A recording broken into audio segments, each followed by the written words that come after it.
నీవు ఈ కొంచెములో నమ్మకముగా ఉంటివి, నిన్ను అనేకమైన వాటి మీద నియమించదను. మత్తయి సువార్త 25వ అధ్యాయము 23వ వచనము.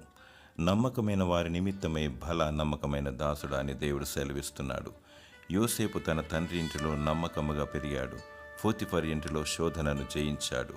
దేవునికి మరియు తన యజమానునికి నమ్మకముగా నిర్దోషిగా జీవించాడు. అపనిందను భరించాడు. చెరసాల పాలయ్యాడు. చెరసాలలో బహు నమ్మకముగా విధేయతతో శిక్షను అనుభవించాడు. యెహోవా అతనికి తోడయుండెను. నమ్మకస్తులకు దేవుడు నిత్యము తోడుగా ఉంటాడు.